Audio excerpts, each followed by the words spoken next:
Bonjour à tous. Souvenez-vous, je vous parlais de la paille qui filtrait énormément de bactéries et donc qui est sympa pour pouvoir boire directement dans de l'eau. Alors attention, je répète encore une fois, ne pas boire dans l'eau d'un lac ou de l'eau stagnante, ce n'est pas forcément très bon.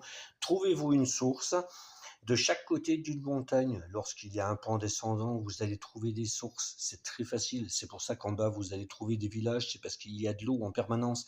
Donc, trouvez ce genre de site pour pouvoir, bon, pour ceux qui ont des montagnes, bien entendu, en fonction de la situation géographique, mais trouver de l'eau courante, ce sera beaucoup plus facile.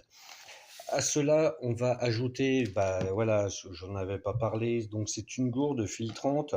Maintenant, pour ceux qui connaissent, eh ben voilà, vous avez la marque, donc vous pouvez savoir où la trouver sans aucun problème.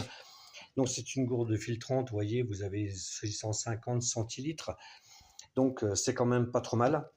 650 millilitres, pardon, 0 litre 65, excusez-moi.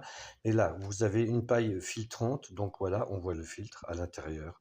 Donc avec une utilisation initiale qui est quand même assez importante, il faut bien amorcer le système et puis il faut bien la rincer avant de l'utiliser. Ça, c'est très important, hein. L'eau, c'est la vie, je le répéterai jamais assez. Et donc là, nous avons, j'ai trouvé, voilà, tout simplement, c'est con, hein, c'est juste une réserve d'eau, donc qui fait, voilà, 10 litres. Et lorsqu'elle est pliée, ça ne prend absolument pas de place. Et puis l'avoir dans le sac, et puis en cas de besoin, pour prendre une douche, pour se laver les dents ou quoi que ce soit, et on peut conserver dedans de l'eau potable, donc filtrée avec la paille. Donc on va reprendre l'ancien modèle que j'avais plutôt, ça sera plus pratique, parce qu'il y avait une seringue dedans pour pouvoir injecter. Et voilà, donc toujours avoir de l'eau, ça c'est primordial.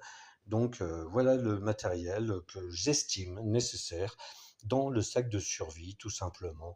Et ça peut être relativement très sympa. Pour ceux qui n'aiment pas le sac de survie comme moi, on va mettre sac d'évacuation, sac d'urgence.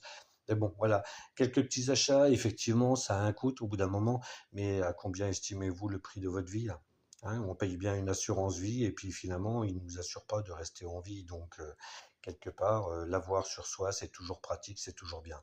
Voilà, je vous dis à très bientôt pour d'autres petits conseils.